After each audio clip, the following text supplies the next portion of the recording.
Okay, let's go ahead and call this meeting to order. Roll call, please. Here.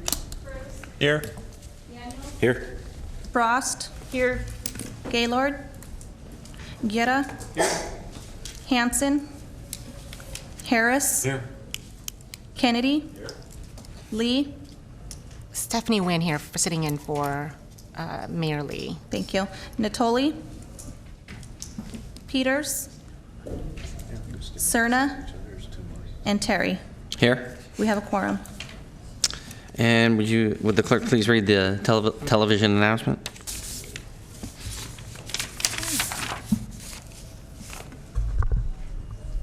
The meeting of the Sacramento Metropolitan Air Quality Management District is cablecast live without interruption on Metro Cable 14, the local government affairs channel on Comcast Consolidated Communications, and AT&T U-verse cable system. This meeting is being closed captioned and will be webcast at www.sacmetrocable.tv. Today's meeting will be repeated on Saturday, September 30th, 2017 at 2 p.m. on Channel 14. Members of the audience wishing to address the board should fill out a speaker form located on the table at the back of the chambers and give it to the clerk. Please speak into the microphone when addressing the board and state your name for the record. Also at this time, please silence your cell phones until the conclusion of today's meeting. Thank you. And next we'll have the Pledge of Allegiance. Supervisor Kennedy, would you lead us? I pledge allegiance to the flag of the United States of America and to the republic for which it stands, one nation, under God, indivisible, with liberty and justice for all.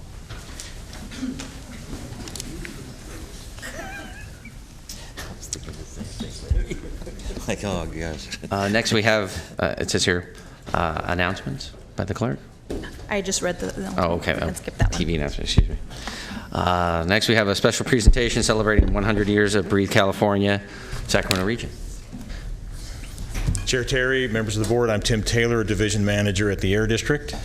I'm here today to introduce the resolution thanking the Breathe California for their 100 years of service to the region.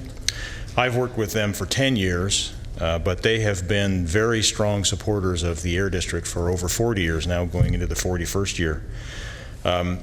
They have a very aggressive education program for students K through 12 about air quality and lung health. They have recently established a number of very successful food waste recycling programs to help us move our climate change agenda forward in a number of elementary schools in the Sacramento region. They are a founding member of the Clean Air Partnership, and they have been a very active supporter of the annual Cap to Cap air quality team. They have recently strengthened their management and their board, and in order to be even more supportive of our agency and the region going into the 101st year of their service. Here today to receive this special resolution from you, Chair Terry, are Mike Mattis, the chair of their board, and Dave Modisett, their new executive director. Are we going to have comments first or take a picture? Well, we wrote a speech. I think Go we ahead. want to talk. So I know many of you, and it's good to see you again. I'm Mike Mattos. I'm president of the Breathe California Sacramento region. With me today is David Modisett, Breathe's new CEO, and Jennifer, one of our staff members, who actually supports the jurisdiction with the efforts she makes. This year, Breathe California Sacramento region celebrates 100 years of nonprofit service and education to generations of children and adults in the region. Even as we celebrate the success and accomplishments of our past, our focus is on the future. Our goals remain the same as always: healthy lungs, clean air for everyone. Specific lung health and clean air priorities have changed many times over the past 100 years. In 1917, tuberculosis was the major lung health problem, killing 1 in 5 Americans. Then the effects of tobacco smoke became a priority. Without improving ambient air quality, that became our priority. We are working for a cleaner, healthier future. A changing climate may be the greatest risk to our future. We are pioneering innovation programs like the reduction in greenhouse gases by converting organic food from public schools to biogas, which can be used as a source of clean, renewable energy, thanks to the Sacramento Air District's support. We also have programs to encourage the use and development of cleaner new technologies and modes of transportation, and we invest in the future every day by educating young people and giving them the tools and skills that they will need to make healthy choices. At Breathe Sacramento, we're meeting the challenges of the future today, just as we did in the past. There will certainly be new challenges over the next 100 years, and we're ready to meet them. We are proud to partner with the Sacramento Metropolitan Air Quality Management District and look forward to many more successful ventures in the future. Thank you for your continued support. Thank you. We're going to take a picture. Oh. Director Harris. Yeah, I'd just like to thank you both for your work at Breathe California. The Breathe Bike Trek this year was really spectacular. I know I certainly had a great time. Mike, I'm pretty sure you did too. Air quality is such an important thing. You know, I grew up in Southern California in the 50s and 60s, and it was devastating down there. We had smog alerts often when I was a child. They wouldn't let us out of the classroom to go play in the schoolyard, and things have improved dramatically because of air quality management districts in Breathe California. So we're on the right road, and we do need to keep going. Thanks for your work. Thank you.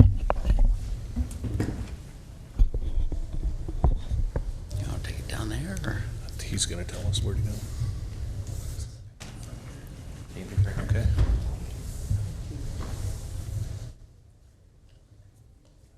Miles, 30 miles, 60 miles.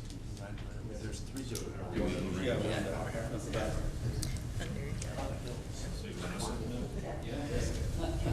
It's your birthday. Early 1970s.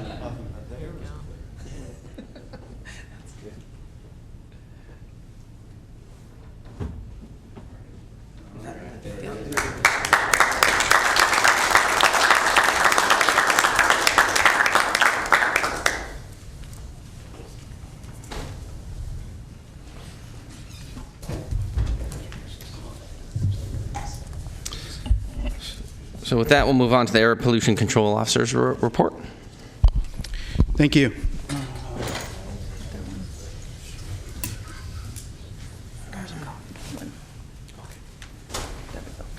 Thank you very much. Good morning to all of you.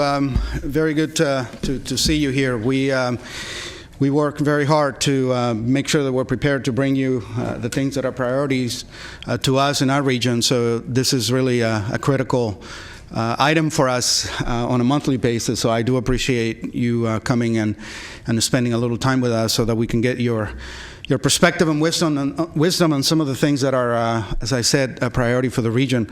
Let me walk you through a number of items very quickly.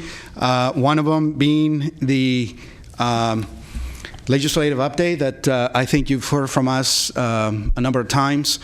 What I want to bring before you, as some of you have already heard from us, is the decisions that were recently made with respect to the state budget for fiscal year 2017-2018, and in particular, the cap and trade investments and the allocations of funding that we are anticipating. And I want to share that with you because, again, this is important for us because this is the money that is going to allow us to continue to get emission reductions that we need to meet our cleaner goals. This is important to you because this is really funding and opportunities for our local businesses and your constituents. So this is something that I hope you share with us needs to be a priority on a yearly basis. As I mentioned before, the money is coming from the new cap and trade program and the most recent revenues collected from the latest auction. And the best way to summarize what happened is a mix of good and not so good news for us in the region. I want to be balanced and present to you a fair characterization of how we fare as a region, as an air district with respect to the allocations, particularly in relative to what other areas in the state are going to be getting as far as the new funding. The good news is we are estimating a potential new funding on the order of about $20 million. So again, this is the funding, the monies that we can use to work with the businesses and the sectors that you represent so that we can get emission reductions by deploying technologies in the various sectors that we regulate. The not so good news is the fact that one of the major categories under the new funding approach, the $255 million dedicated to the Carl Moyer program. Most of the money, as you're going to see in the next table, is going to other regions, and we're estimating that for Sacramento, it'll probably be about 1% to 2% of that we'll be able to use to buy cleaner engines and equipment and vehicles and so forth. So here's real quick, essentially a quick snapshot of where the monies are going to go. You can see that the category is fairly expansive.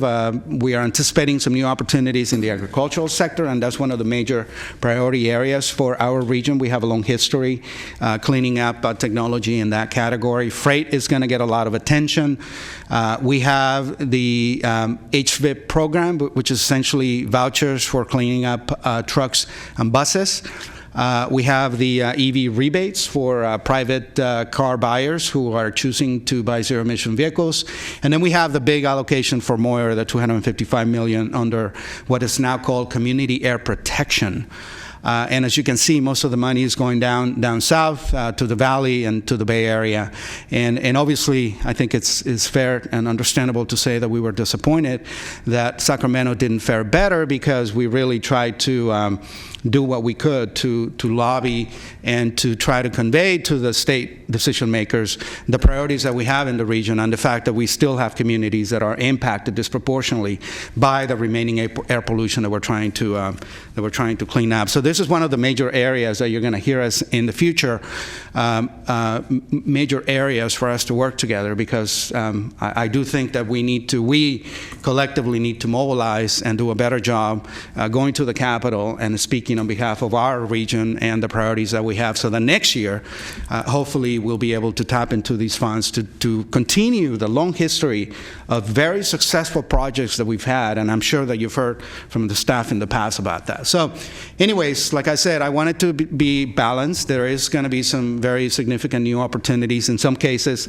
some of the current programs that we have are essentially going to double, but the not so good is the fact that we were expecting more, because obviously we are oversubscribed. We have shovel-ready projects that could have been put in place had the funding materialized. So that's the state budget, fiscal year 17-18, specifically the cap and trade funding. Moving on. Director Natoli, you have a question? Yeah, I do. Back to that slide, if we could, for just a minute. So if I deduce this correctly, then of the $255 million, or is this is all the cap and trade funding? This is $900 million on this chart. What was the previous reference to the 255 in the Carl Moyer? We were going to get 1 or 2% of that. So how does that fit? Is that the down below there?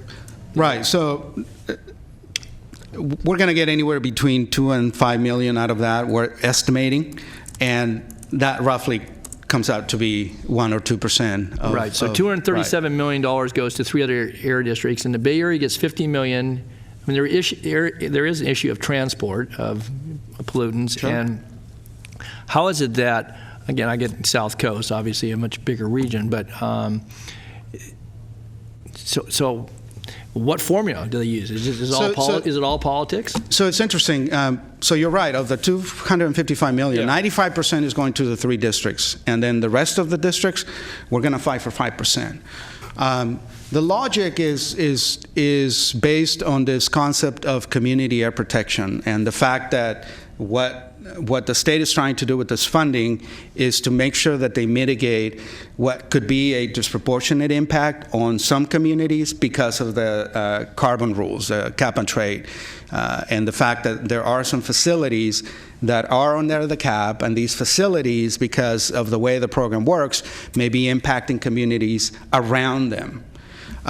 We don't fit that model quite precisely, right? I mean, we don't necessarily have a refinery with a number of low-income communities around it. But we still have areas that are disproportionately impacted. And all of you know where those areas are. Many of you represent those areas. So what we were trying to do is construct an argument that said we do have impacted communities, and we do have an opportunity with this funding, we think, to mitigate that impact. So are they looking at stationary sources versus mobile sources with Carl Moyer? I always thought it was the engine change-out program and things such as that. Or what's the focus? Is it stationary sources? It's essentially all of the above, yeah. The rules for Moyer were updated recently. So the good news, again, we have a little more flexibility in terms of the things that we can fund, for example, infrastructure, which is a key area. Like I said, I want to be fair. We were, as many of you knew because I talked to you individually about this, we were hoping that we would be able to tap into some of these fundings to, again, mitigate the impacts that we do know we have in some of our communities, these pockets around our area where we can use mitigation funding to So is this confirmation via a budget model that we have better air than all three of those districts? Well, we certainly are making progress, and again, as we discussed with you last month, and we're going to talk a little bit about that today. I was being a bit sarcastic. So anyway, thanks. So anyways. Really quick, Director Gary, you had a question? Yes, I mean, thanks, Director Natoli, for bringing this up, and I want to thank Alberto for discussing this issue and being upfront about it, and I know we're going to talk about it more later, but this is a clear example of where 4 days before the end of session, this bill came into print. And this is when I woke up in the morning and I looked at it, I was going, wait a minute here. There's something that we missed. But again, it goes to the point of us being able to leverage as a region and being able to walk a couple blocks across the street to make sure that our combined interests, even though the metrics are different, then we can argue those much earlier versus 4 days before everybody leaves town. So Alberto, thanks for that, but this was a frustrating thing to wake up in the morning and realize that there was no way to actually change it because of the 72 print rule now. So. Got it, thanks. Thank you, Vice Chair. Definitely, I hope that I impress upon you this is what I hope to be a call to action, and we're going to be knocking on your door so you can help us reach out to the California delegation down the street for next year. Thank you. Quickly, so moving on. One item that you're going to see on consent calendar is something called emission reduction credits. And for those of you that may not be as familiar with the program, I just wanted to highlight a few factors to kind of give you a sense of what this is. And I'm hoping that sometime next year we can actually do a staff presentation for you that can get into a little bit more of the details. But again, this is something that we need you to approve. You're the one that has the authority to assign the credits. And these are essentially emission reductions that are voluntarily created, and they go into a bank that the district manages. And again, how do you get emission reductions? If you have a facility that shuts down, if you have a facility that is actually investing and doing things in a way that reduces emissions, those emission reductions actually have value, and we can use them later on to offset perhaps emission increases for a good reason that may be necessary when we see development happening around a town. And again, these are the banks that we as a district manage. So again, I just wanted to point that out. You have a consent item. We're going to need your vote and hopefully support for issuing some of these credits to a couple of our local businesses. And again, I hope to come back in the near future with a little bit more information for you. As you know, October is going to be the last board meeting, and we are preparing and anticipating the things that we need you to help us with before the end of the year. And I just wanted to give you a preview of what's coming. Probably one of the most critical programs that you are all aware of is our Check Before You Burn program. It's going to come into effect in November. We will not be meeting in November or December. That's why we need to give you a little bit of a description in terms of what we're anticipating for the region. We're going to talk a little bit about climate action plans specifically for our Sacramento County region. And then one thing that we had committed to come back to you, because Director Hansen had inquired about this, is this new APCO abatement authority, AB 1132, that is essentially new authority that the Air Pollution Control Officer has to essentially halt emissions under emergency situations.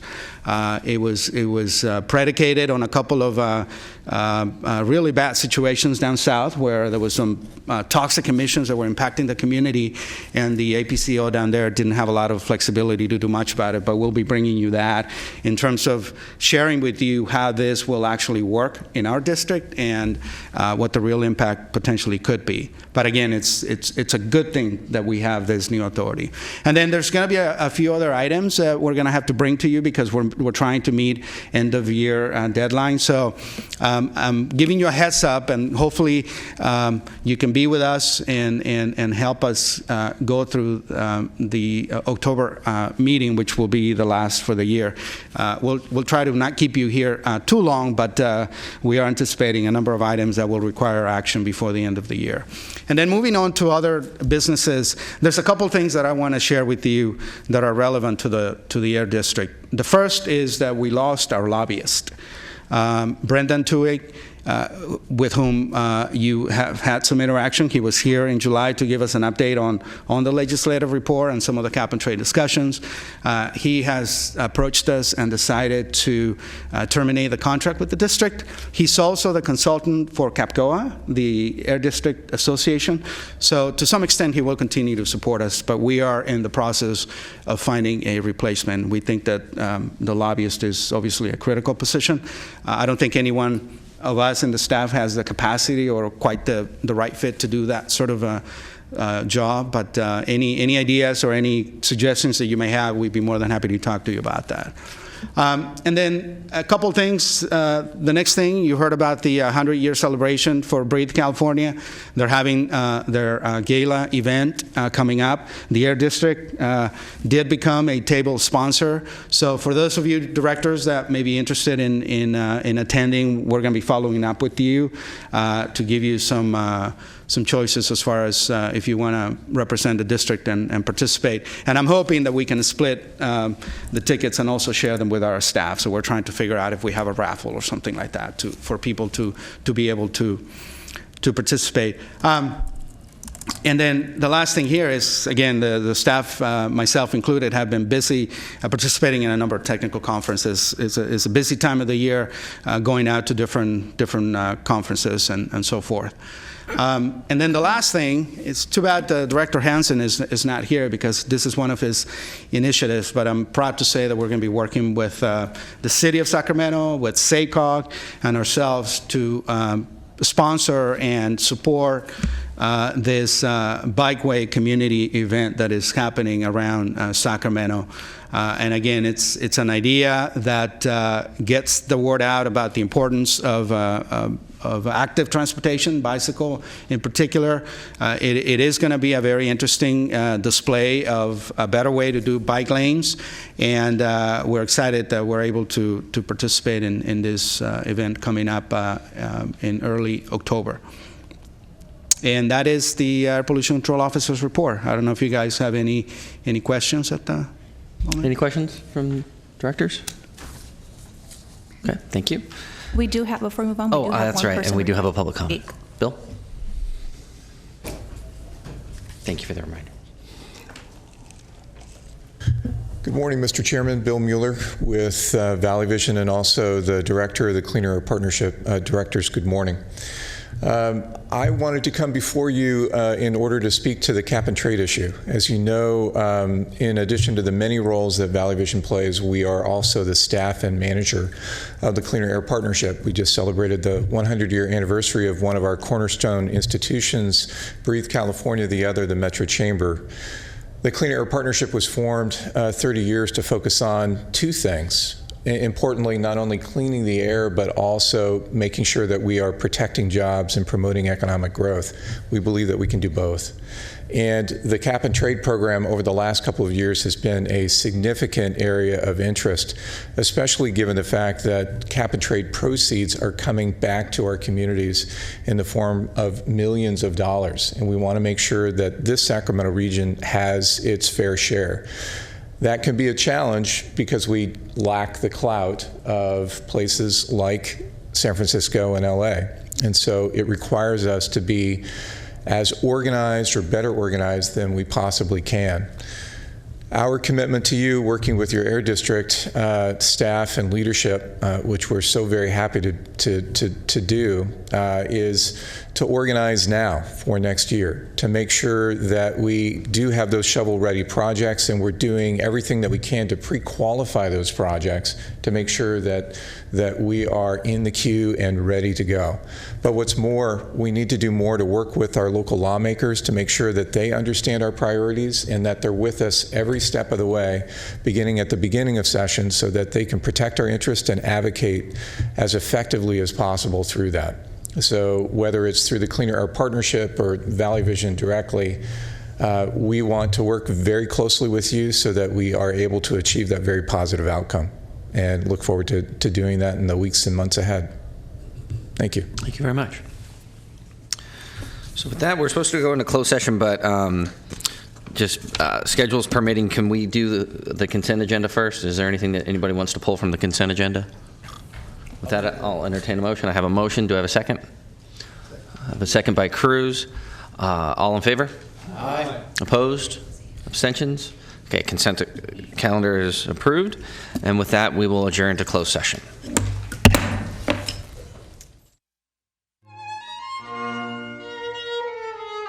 Will you please report out from closed session? The board authorized me to reject a claim that's been made on the district, and also voted to renew my contract. Thank you. So with that, we'll move on to public hearings. Sacramento Federal Ozone Non-Attainment Area Redesignation Substitution Request for the 1979 one-hour ozone standard. Hi, good morning, Chair Terry, members of the board. In just a moment, you're going to hear Rich Muzzy of my staff go ahead and talk to you about the 1979 one-hour ozone standard. Much like the discussion we had a month ago when we were talking about the plan for the 2008 standard, we are here with you today with good news. There are many standards out there. So I know one question I was asked a little bit earlier is, where does this put us?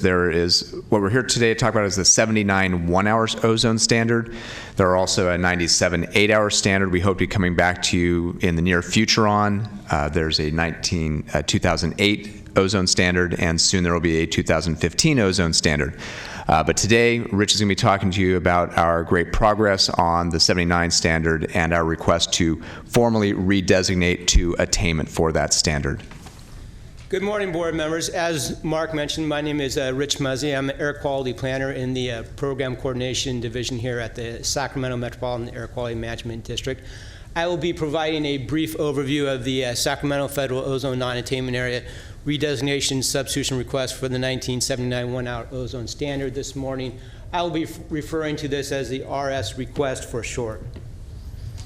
I will be providing background information which led to the development of the RS request, the redesignation substitution requirements, the public review process, and the recommendation to the board of directors.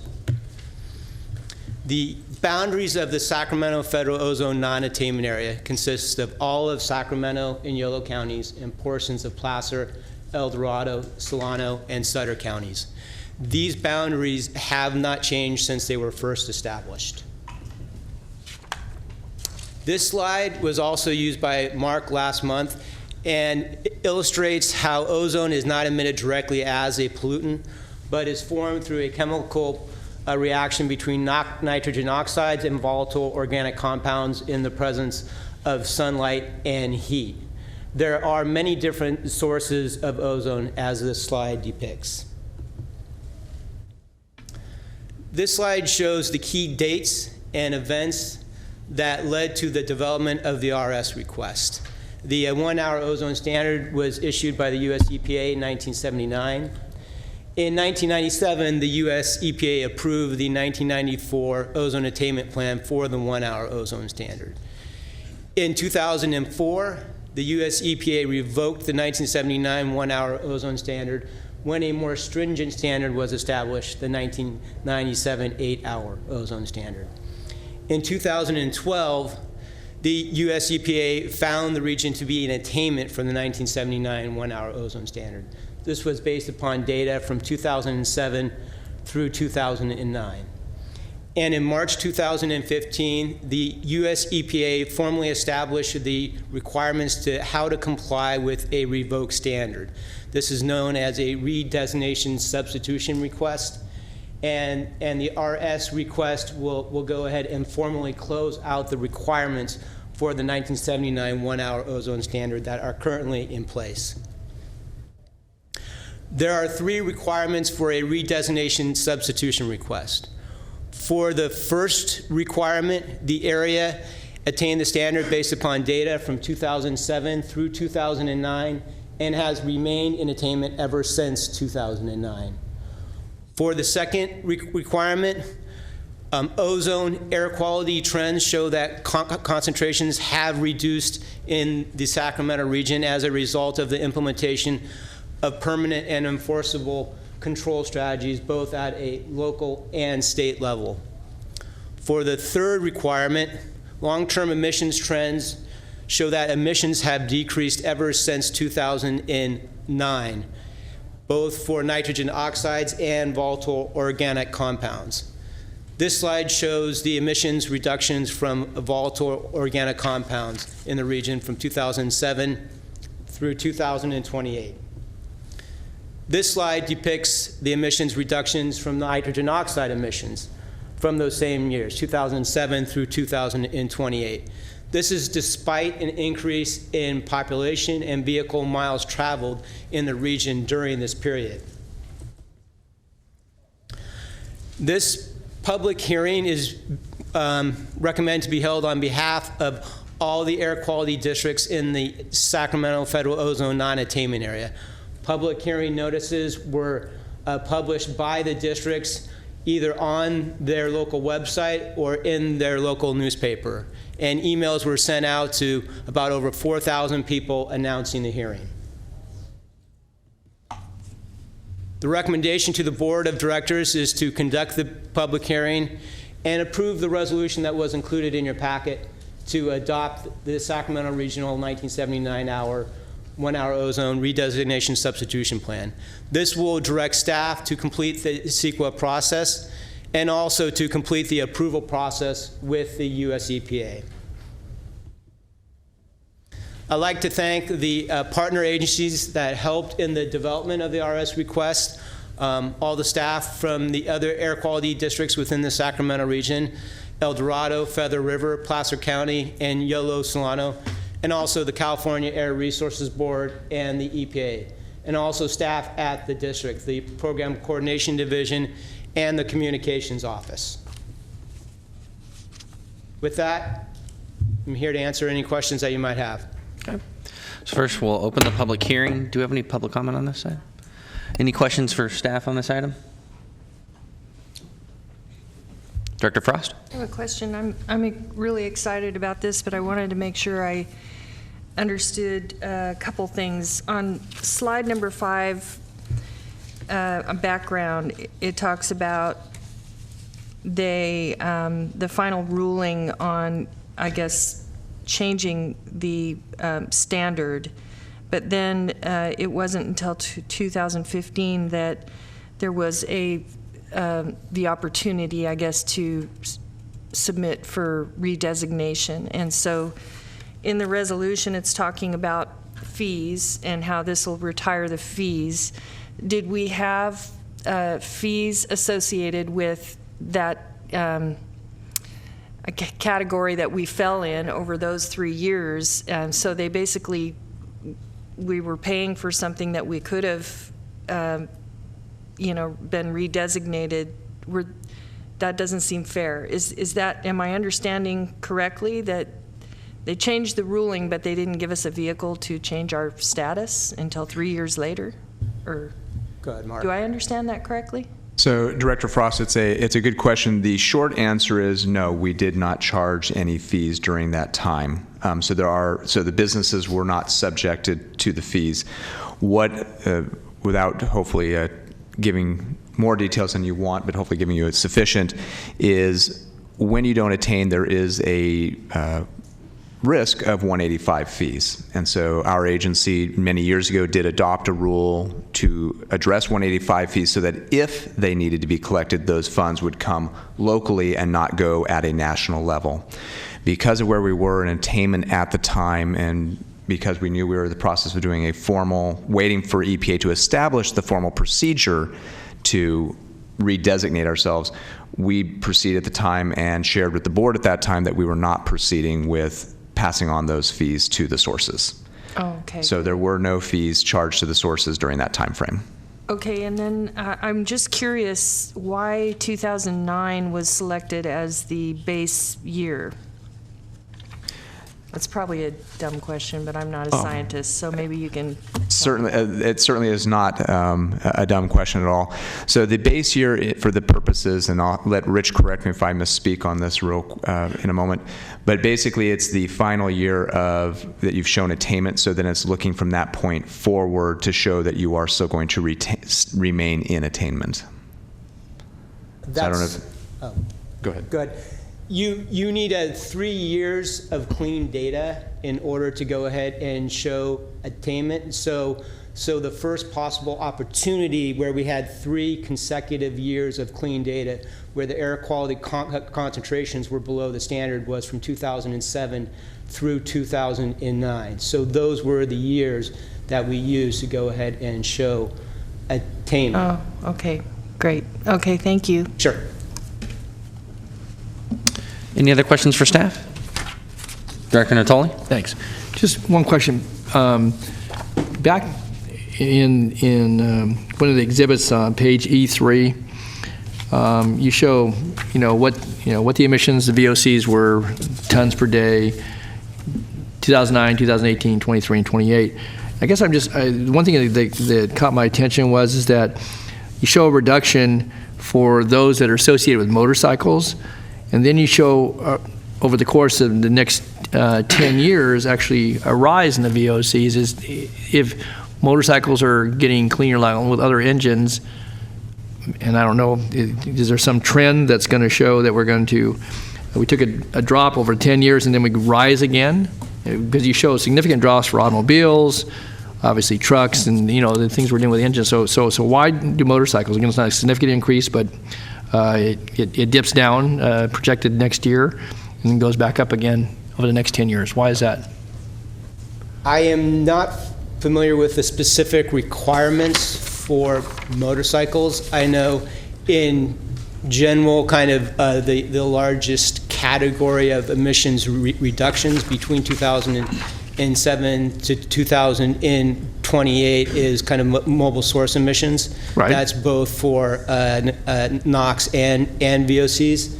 Regarding the specific uptick that you see in motorcycles, I'm not exactly sure. It could just be an increase they project in the number of motorcycles that are being used in the future.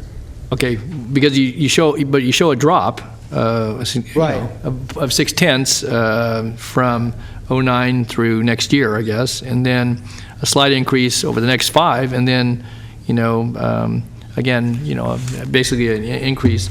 And again, it might be numbers. I just don't, our motorcycle sales going up that increase, and they're not getting cleaner.